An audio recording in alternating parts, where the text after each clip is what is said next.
You know, everybody faces a setback at one time or another in life. We live in a fallen world, and even Jesus told us that we will have tribulations in this world. But the Bible also says that the righteous fall 7 times, but they will rise again. And rising or bouncing back from a setback has a lot to do with how resilient you are. And that's what I'm talking about today. How to use resilience to bounce back from a setback. Hello and welcome to Morning Coffee with Joyce. I'm Joyce Avrils of herrichlife.com, and I host this show to give you the tools that you need to live a purpose-aligned life. And one of those tools is resilience. So there's no denying it. It doesn't matter who you are, where you live, or what you do. Life will knock you down sometimes. And at some point in your life, you might feel like, you're taking hit after hit.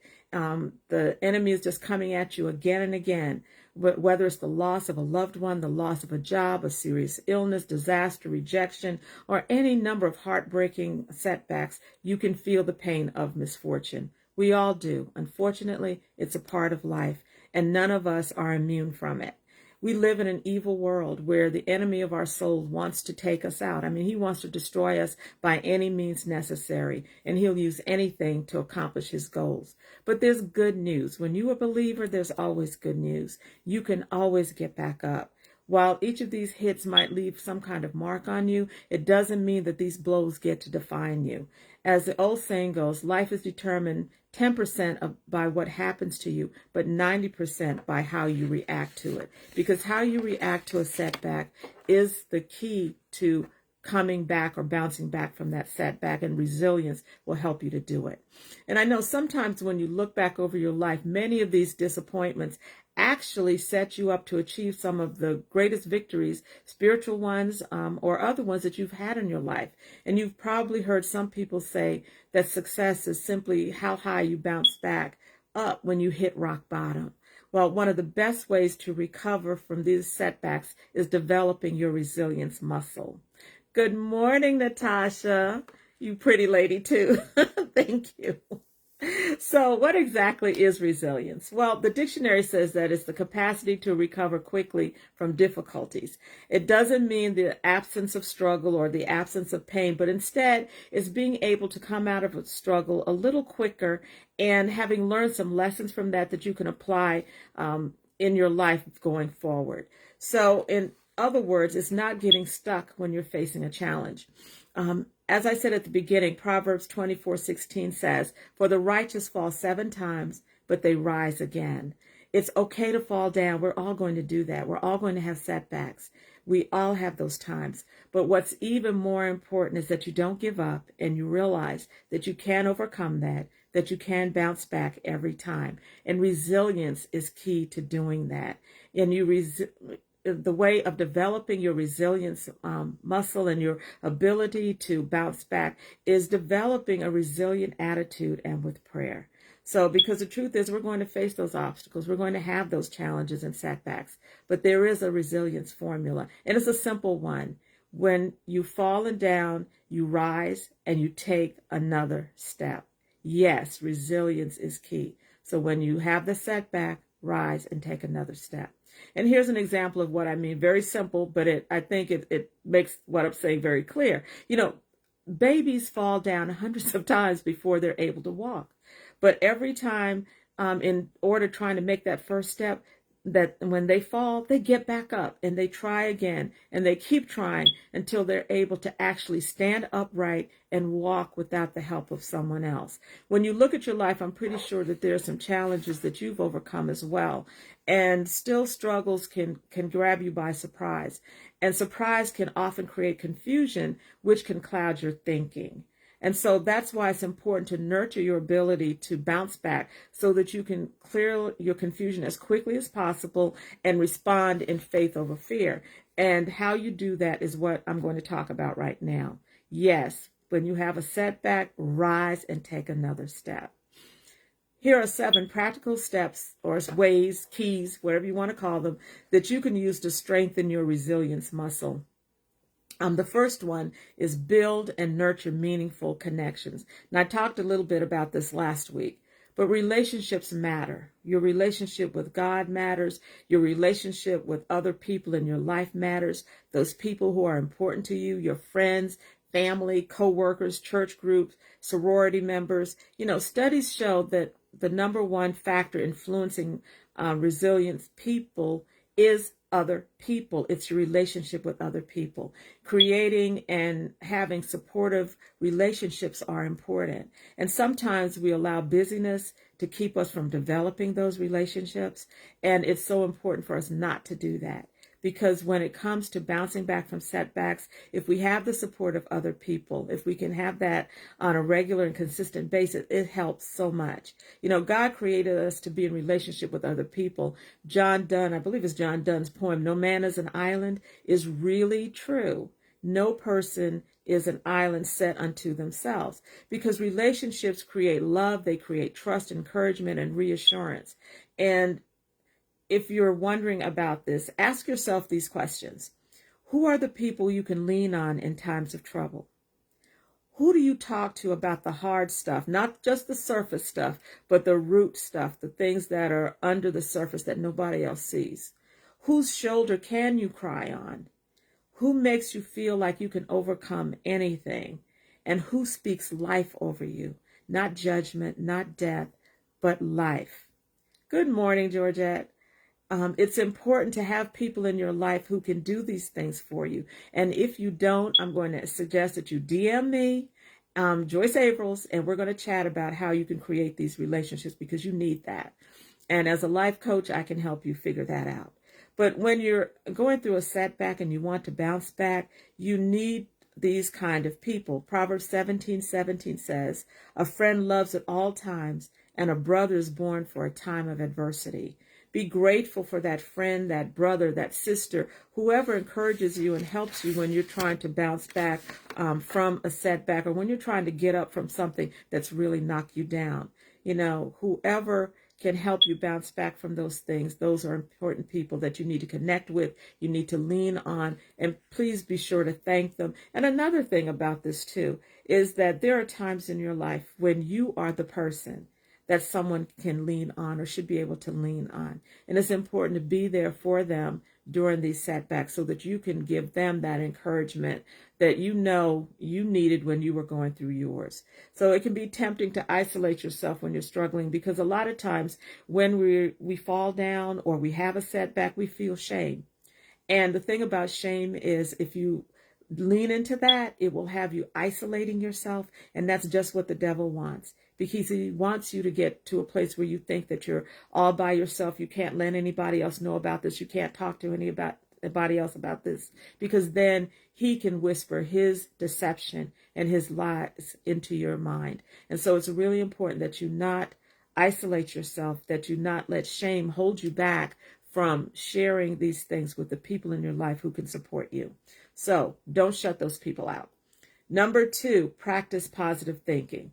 Now, this may sound too simple, but the truth is that optimism can help you see light when you're going through darkness. When everything looks dark around you and you think on whatever is true, noble, right, pure, lovely, admirable, these are from Philippians 4:8, they can help you see the light again.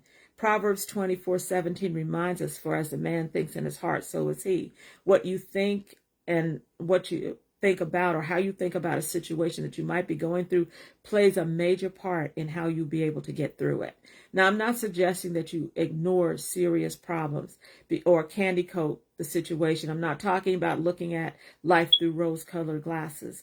What I'm talking about is knowing and understanding that your perspective can help bring you out of a setback.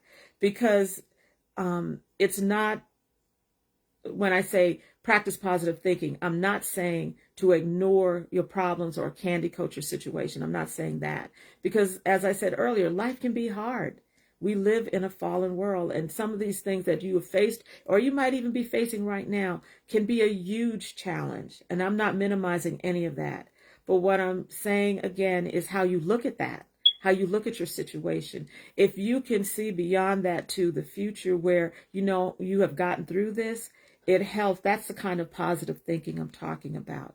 Because just as you have challenges, God knew you were going to have these challenges, and he's given you the skills and everything you need to get through those challenges and to face those challenges. So lean into him and find the strength that you need, because one day this too shall pass and you will grow from this experience. You will have learned some lessons that you can apply in your life and that you can pass on to others. So when you catch yourself speaking negatively over yourself, and you know how we do, oh, that was so stupid. I'm so stupid. How could I have been so dumb? How could I have let that happen? When you start talking about yourself that way, it's time to replace that negative self-talk with positive reminders of who you really are. And tell yourself the whole truth, because just as, yes, you might have fallen down. Yes, you might have had a setback. Yes, you might have made a mistake. The other side of that truth is that even though you're struggling, you can do this. Say things like, I can get through, anything with the help of Christ who strengthens me. Even when I'm upset, I'm still committed to a good outcome. No matter how bad the situation looks, you can still be committed to seeing good. Remember Romans 8:28. God works all things for good. God will never leave you or forsake you. Say that, Lord, I know you're with me. I know that you're not going to leave me here all by myself. Always speak life. Yes, Natasha, your words have power. Oh my goodness, they have so much power. So speak life over yourself and your situation. Number 3, be intentional about meditating. Now, sometimes when people hear the word meditation, they think about sitting cross-legged on the floor, making the sign with their hands and going, That's not what I mean. Joshua 1:8 says this: keep the book of law always on your lips. Meditate on it day and night, so that you may be careful to do everything written in it. Then you will be prosperous and successful. There are even studies that now confirm what we know from the Bible has always been true, that regularly meditating on God and his goodness decreases the body's response to stress. And it strengthens your resistance muscle. So lean into God, which is intentionally focusing on him so that you can hear his voice. And his voice is louder than your judgments or the enemy's judgments or what other people are saying about your setback. So mindfulness is practiced through the practice of meditation. So practice focusing or refocusing your mind towards God and meditating on his word. And if you're unsure about how to do a meditation practice, if you have the Bible app on your phone, there are several meditation tools on the Bible app. And there are some that are short that you can do daily. There are some like a 3-day challenge, all these kinds of things. But look into doing that, because I don't think we meditate as much as we should. I know sometimes I don't. And so that's why I'm saying I'm sure you all may not also. But it's really important to understand that meditating on God's word and meditating on his goodness is a way to find that light when you're walking through a dark place because of a setback. Yes, it's the all things for me. Yes, Natasha, speak those things, all things. You can do all things through Christ who strengthens you. And even building a meditation practice will help strengthen that for you as well. Number 4, know who you are. Okay, one of the things I've learned from coaching women over the years is that it doesn't matter how beautiful they are, how successful, how intelligent, how spiritual they might be. They often beat themselves up when they've had a fall, when they've experienced a setback. And this is true for so many high-achieving women. We can be our own worst enemy when it comes to making mistakes, whether it's a big mistake or it's a small mistake, by focusing on how we've messed up, okay? And the reality of life is that we all do something that we'll need to recover from. That's, something that will bring us to our knees. And being on our knees is a good place if we're crying out to God. But if it's not the place to stay because you've forgotten who you are. Psalms 139:14 says that you're fearfully and wonderfully made. God created you on purpose with a purpose. And so there's nobody else on the planet just like you. And I say that all the time because there is nobody else who has your gifts, your talents, your skills, and your abilities and your experiences like you have, because they haven't lived your life. And so it's really important not to be distracted by negative thoughts. Focus on the truth of who you are. Ephesians 2:10, which I quote to you all the time, God, we're God's masterpiece. Masterpiece means priceless. There is no number that can be put on that. A masterpiece is something that is prized and and that's how God looks at you, as his prized possessions. So it's really important to never forget who God made you to be, because remember, that's what Satan is trying to do. He is trying to make you forget who you are. Because if you forget who you are, you forget all the power that you have. You forget about the power of the Holy Spirit living in you. You forget about the strength that you can get from Jesus. So it's really important to remember in these things, it doesn't matter how bad you've messed up. It doesn't. You can always overcome that. Because yes, you are a priceless masterpiece, and God views you as his prized possession, and he will help you overcome any difficulty, any fall that you've had, any setback. He will help you bounce back from it. So never forget who God made you to be. Number 5 is set boundaries. Now, do you have trouble setting boundaries? Or do you have boundaries and you have trouble holding people to them? The reason behind either of these scenarios is usually because you don't have the strength, if you will, or the mindset of telling people no. And here's the problem. If you're always saying yes to things you don't want to do, if you're always allowing people to cross the boundaries that you've set, you're going to be a very unhappy person. And think about this. I mean, Jesus said no to people. And he said yes to spending time alone in prayer with the Father so that he could spend time refueling. So think about his life while he was here on earth. He did not heal everybody who was sick. He did not raise everybody who died, okay? Because he had boundaries. He knew who he was going to help and who he was not going to be able to help, because he needed time to himself. And so Luke 5:16 reminds us that Jesus often withdrew to a place in the wilderness for prayer. And sometimes we need to withdraw too. When somebody asks you to do something and you know you don't want to do it, rather than stressing about how am I going to say no, take a deep breath and just say no. No is a complete sentence. You don't have to explain yourself. You can say no. Or if there is some part of something that somebody's asking you to do that you're willing to do and doesn't cross your boundary, then tell them, I'm willing to do this, and leave it at that. Let them find somebody else to do the rest. We have got to become more protective of our boundaries, because when we don't, we end up depleted. We end up not being able to overcome the things that we're facing, because while we're dealing with stuff, life is going on for other people. And they're not necessarily pausing with you while you get over your stuff. They still may come at you and try to cross those boundaries. So it's really important that you allow those boundaries to protect you from people who may want to take advantage of you, or people who may want to control you. Or even if it's not that, it may be a good person, someone who loves you. But right now your answer is no. And so go ahead and say no. Natasha, I love this. Hard no. No is your favorite word. I love it. A person with clear and healthy boundaries communicate to other people what is and isn't acceptable. And just because we're Christians, just because we love Jesus, does not mean that we can't say no. Protect your boundaries. Number 6, practice self-care. It's not unusual that when women hear self-care, they immediately shut down, because they think practicing self-care focuses too much on self. I was on Instagram. One of the women I follow not too long ago, she made this post about, we don't have to be taught how to love ourselves, because we already love ourselves too much.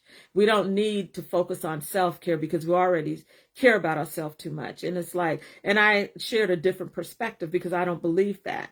I do believe, especially busy women, women who love the Lord, women who are out there making things happen, we do need self-care. You're right. If you don't focus on you, who's going to do it? And you're no good to anybody else when you don't take care of yourself first. So, self-care is not selfish, is not being self-absorbed. What I'm talking about is taking care of yourself physically, mentally, emotionally, and spiritually, all of those things. Because Jesus says in Mark 12:29-31 this, the most important commandment is to listen, O Israel, the Lord our God is the one and only God. And you must love the Lord your God with all your heart, all your soul, all your mind, and all your strength. The second is equally important. Love your neighbor as yourself. No other commandment is greater than these. Self-care, or if you want to call it soul care, is a part of the great commandment to love others as yourself. So it doesn't have to be time consuming.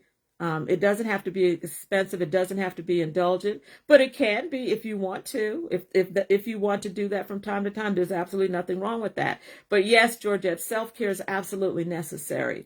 It's having compassion towards yourself and being kind to yourself.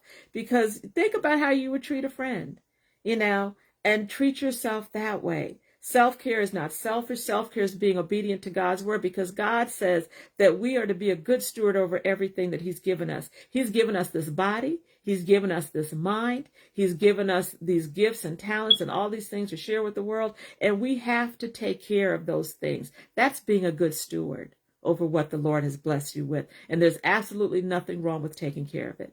And so then number 7, as you probably have guessed, is taking action. Sometimes the best thing to do when life knocks the wind out of you is simply to do something. Titus 3:1 reminds the people to be subject to rulers and authorities, to be obedient, to be ready, to do whatever is good. Step out in faith based on trust and belief in Jesus. When you ignore your problems and hope that they go away, you end up feeling hopeless and stuck in a situation, because hoping isn't going to change anything. When you ignore your problems, sometimes they just get bigger.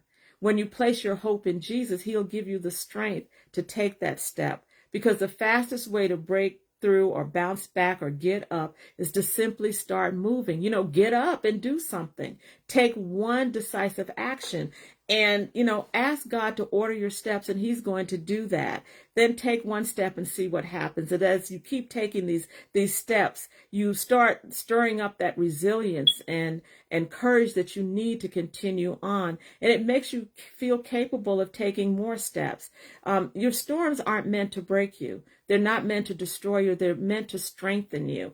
And when you look back over your life, I know when I look back over mine, those times that I've had those challenges and I was able to overcome them, they've grown my faith. They've made me stronger, made me into the woman that I am today. And all of this, I have to stick something in here about purpose. And all of this goes back to your purpose, your calling, and assignment. If you think about it, your experiences are key in what you're doing right now to live out your calling. The assignment that God has given you for this present moment is based a lot on the experiences that you've had. Your gifts are important, your skills and your talents are important, but the experiences that you've lived through are the things that really define who you are and the way in which you show up when it comes to living your purpose-aligned life.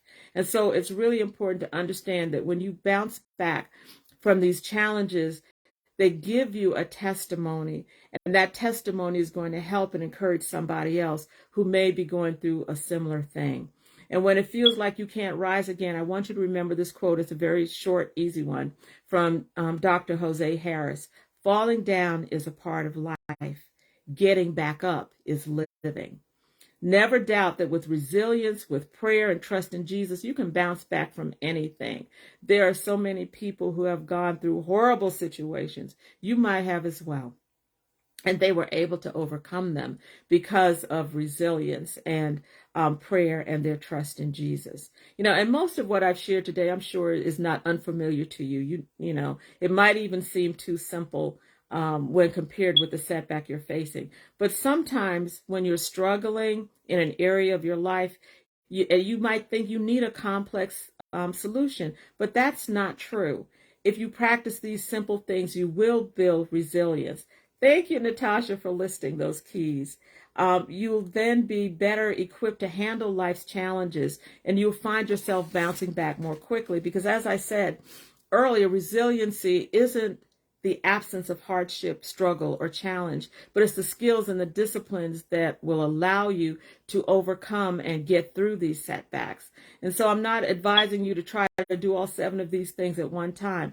Find the one that's easiest for you. If you're in the middle of a setback right now, if you're in the middle of facing an obstacle or a challenge, find the one that is most easiest, because if you try to do all of them at one time, you might overwhelm yourself.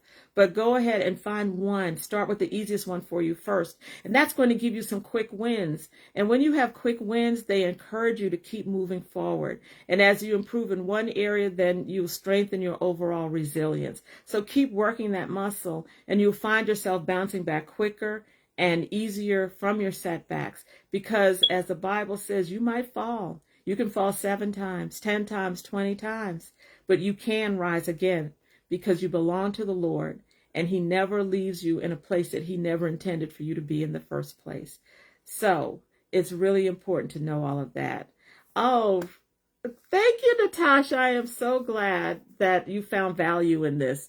I love this stuff. And I love Friday mornings when I get to share with you all what the Lord has shared with me. And so this has been a great session, and I'm so glad to have you and Georgette here with me this morning. It's always great to have ladies showing up. But that's all I have for today. So thank you so much for joining me. And I will, have a great weekend. And I'm going to see you next Friday, same place, same time, with what I prayerfully hope will be another inspiring, encouraging message to help you live your purpose-aligned life. So bye for now, and I'll see you next time.